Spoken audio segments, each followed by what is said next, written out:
One of the most important aspects of analytical chemistry is to use recorded data accurately with respect to significant figures.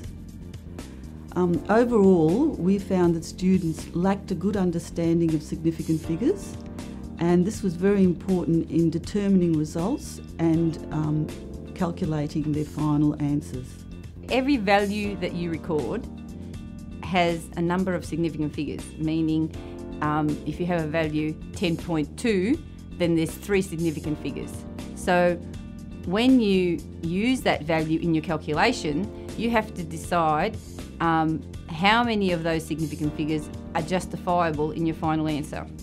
This issue of significant figures has been a concern to us because this knowledge is required and we weren't able to address it in the practicals. Given the substantial amount of work that we have to cover in the practicals, we felt that it would be ineffective.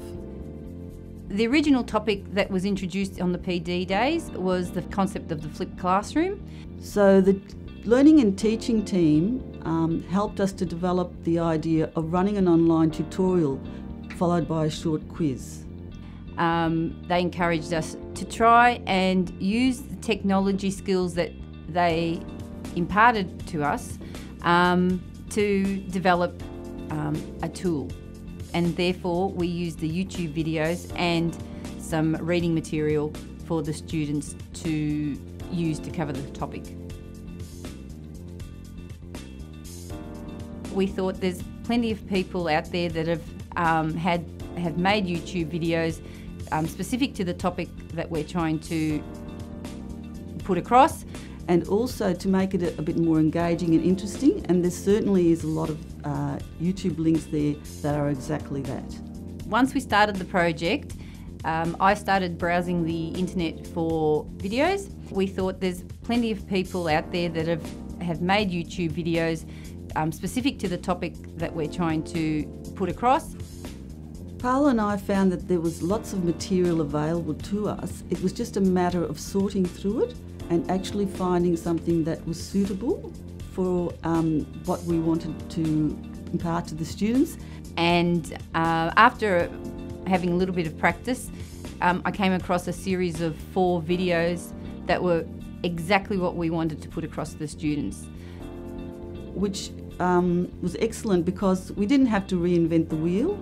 We were just able to use this gentleman's work and make them available for the students. So when we put together the tutorial, we just had to structure the learning around the YouTube video. And we also gave them an alternative to the YouTube clips. It's actually a site on the Rmit website which covered the rules of significant figures. So they had a choice. It was brought to our attention that students learn in different ways. So having the YouTube videos and the link to the Rmit Learning Lab, which offered the same information, it gave the students alternatives to learning the information. We usually record anything that we felt that was relevant and then discuss this with our course coordinator, Trevor Rook. And when it came to the tutorial, he was very supportive and encouraging and quite happy for us to go ahead with the idea. Once we had the information for the tutorial, I then moved on to the quiz. To develop the quiz, I used a template on Blackboard. And we worked together to identify any issues, which was very useful and helpful. And the questions, I had plenty of previous information from other classes to incorporate the questions and make them into a multiple choice type scenario.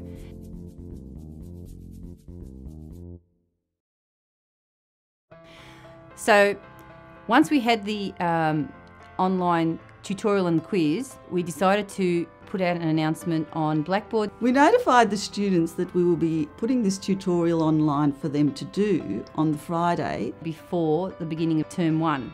But we didn't make it live until the Monday. We contacted our coordinator, Trevor Rook, and told him that we were ready to go. And we were inundated with questions from students to say, where's the quiz? Where's the tutorial? Where is the quiz? And it's not available. And by Friday afternoon, we were inundated. And so we went into panic mode and put the tutorial on. And we decided for the quiz to go live on the Friday, and they actually started their tutorial quiz actually before term started. We were really encouraged by this response.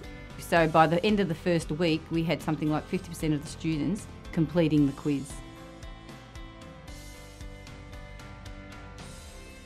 We found that there were a lot more questions regarding significant figures during the practicals. So the students were engaging, they were more proactive, and that was very evident during the practical classes. We found that quite a few students were asking us questions. These students were new to RMIT and they were obviously very conscientious, and term hadn't started and they were after the quiz and the tutorial to do. We tried to make the tutorial engaging and interesting and straightforward for them to use. The reason why I think that the students brought up the topic of significant figures was because we had highlighted it just before they'd come into the classroom. So in the past they probably wouldn't have even started to think about that as an important issue. And this proved to be very successful. And therefore by introducing it early, it was in the forefront of their mind. Paula is a very experienced demonstrator and a very good analytical chemist, and very keen to embrace new technology. With modern technology, students coming into university are very familiar with YouTube. They don't think twice about looking at a YouTube video. So I found her very supportive and encouraging when we decided to develop this online tutorial. As I worked through it, and with the help of Carmen, we worked through the issues that we had, and it was very satisfying. It was quite surprising and very encouraging for Paula and I to find that something small like this could make such a big difference and could resolve a problem that we've been having for quite a few years now with regards to significant figures. I would recommend this simple format only because you can cover topics, for example, of presumed knowledge, which significant figures are, and address them outside of the classroom. And we feel very encouraged by this, and we feel as if we could move on and do more of it. So it leaves you time to cover the points that you need to cover in class, rather than going backwards and actually covering information that most of the students or all of the students should already know. And finally, we realised that even making small changes like this one is actually very significant, because from small changes, big changes happen.